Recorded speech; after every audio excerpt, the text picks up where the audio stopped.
Hello, today I'm going to be sharing my experiences and some tips, considerations, things to think about if you are a foster parent and plan to work. So this is a question I get a lot, and so if you're anything like me, you're trying to figure out how to all make it work before you start, or maybe you have started and it's not working, this is for you. Quick disclaimer before I begin, I'm just a foster parent. So this is all based off of my experiences, the families I've worked with, and all the training I've had over the years.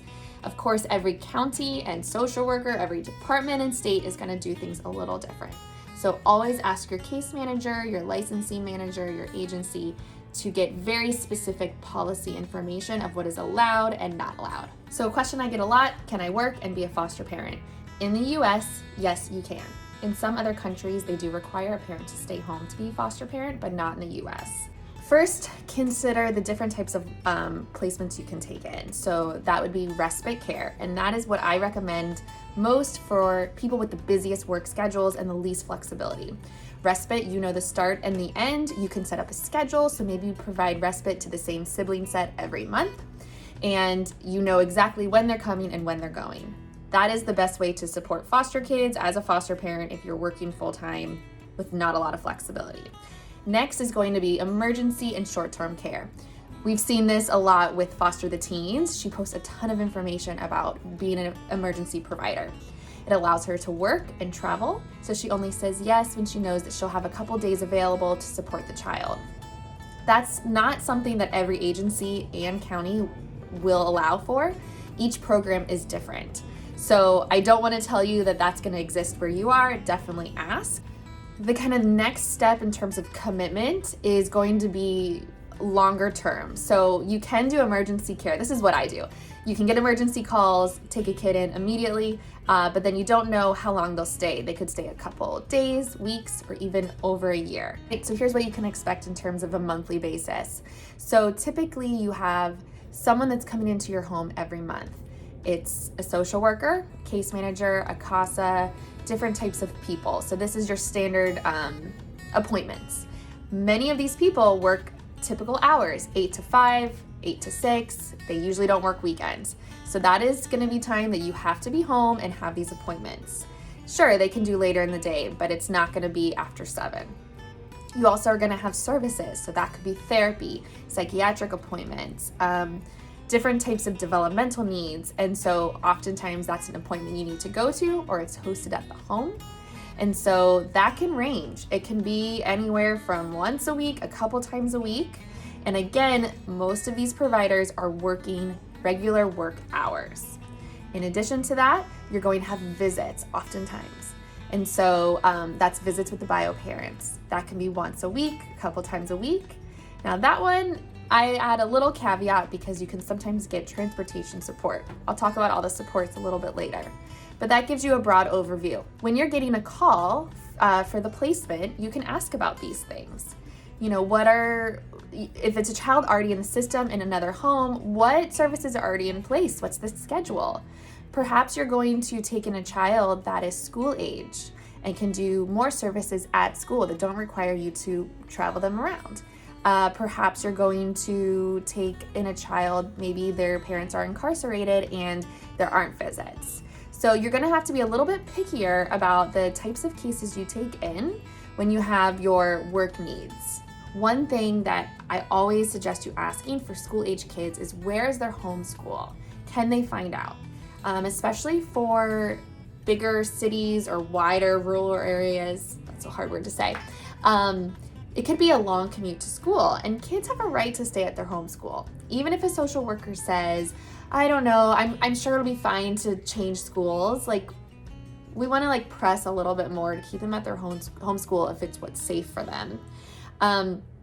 And usually the person who's calling to place the child isn't gonna be their longer term social worker. So take everything with a grain of salt with the information you're given. Obviously you have to make the best choice, but ask about the school. A lot of people are self-employed, either just through the creative industry, maybe a technical job, but oftentimes you see a lot of foster parents have some type of self-employment or freelance job.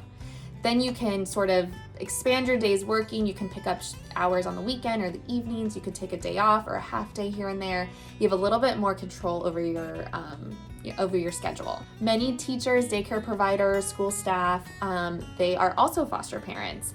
Typically that's because while your day is rigid until 3 or 4 p.m., there is a little bit of extra time at the end of the day that you can still catch appointments with a social worker, because most teaching jobs end a little bit earlier. Not all, of course. I'm not saying your work ends, but the school day ends at that time. So we do see a lot of school staff and teachers and nannies and things like that becoming foster parents. It is important to kind of note, though, that you're still going to have to be taking days off throughout the year for court or other emergencies that come up, right? You're still a parent, so if your child is sick, you need to make arrangements. You have to be able to have those flexibilities just like any parent would. I also see a lot of people that have nonprofit, social work, community work, a lot of those types of jobs, mainly because employers are more understanding. They value commitment to community. They value volunteering or activism and things like that. So typically those employers, not all, are more flexible and open to a different type of work environment or schedule. Another common thing I see among foster families are people that work for large corporations, so bigger Fortune 500 companies that have established HR departments. They have protocols in place. You have access to the Family Medical Leave Act, which can get you time off and keep your job secure.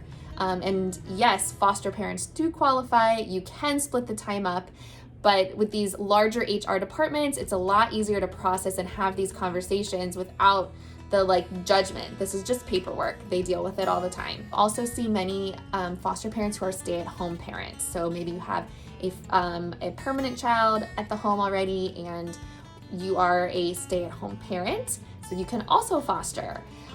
Many agencies still will need to see some form of income that's not foster care. So if you will need a partner who is earning income, because you need to be able to prove that you can cover all of your bills without the stipend for foster care. Other jobs include remote work from home. That just does make it easier to take phone calls throughout the day. You also see people who have a little bit more flexibility and manipulation in their schedule from week to week. So maybe someone who works at a grocery store, their hours vary, or a therapist who takes clients at certain times, or a nurse who can take different shifts throughout the week. What you're really looking for is a varied schedule, so that maybe a Tuesday this one week you can take a half day.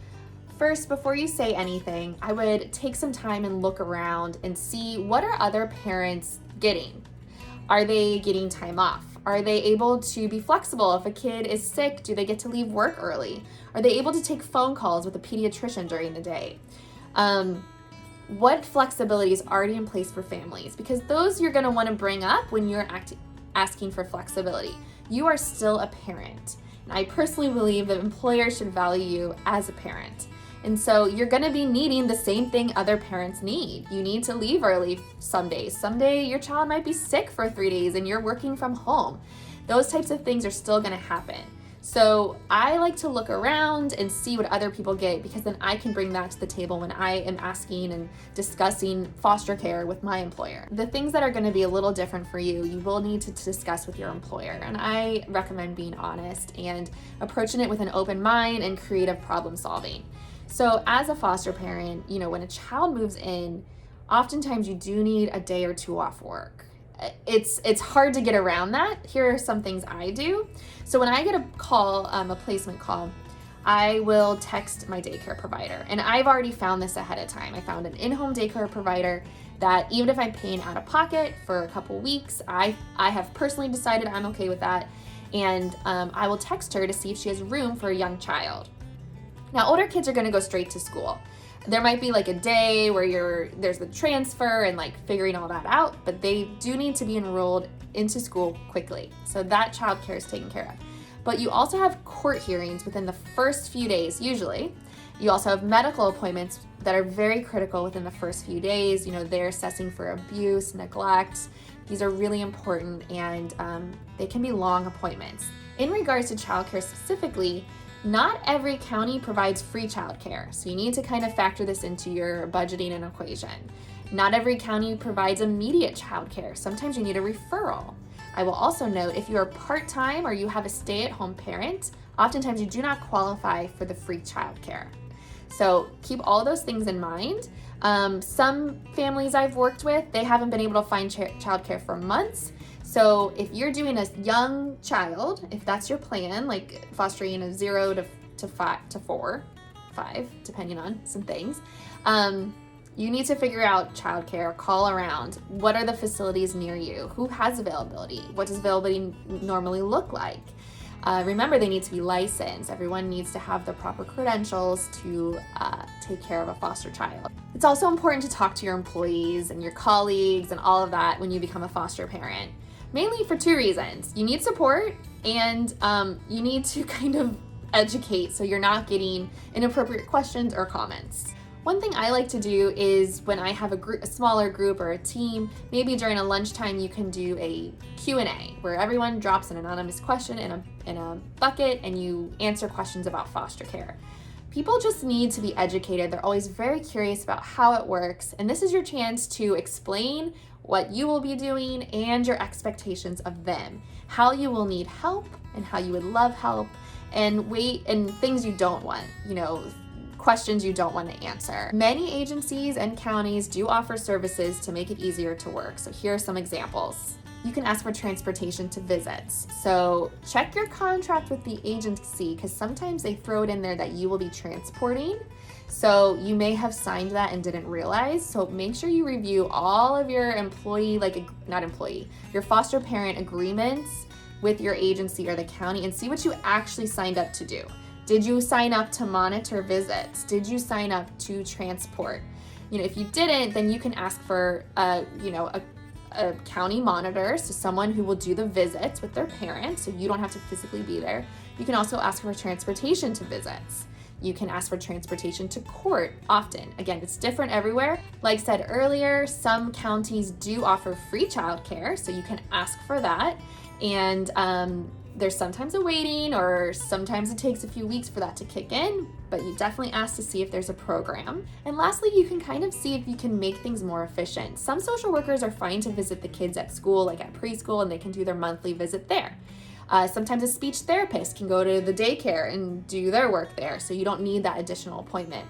As things get set up, you can start to narrow in and make your week more efficient. So always ask, do you need to be there? What is the expectation of you? Can this happen out of your home? It's also important to set boundaries. So from the beginning, when a social worker calls, I'll say, I work full time, so the kids will be in care, and I will need to do late afternoon appointments. Does that work for you in your schedule?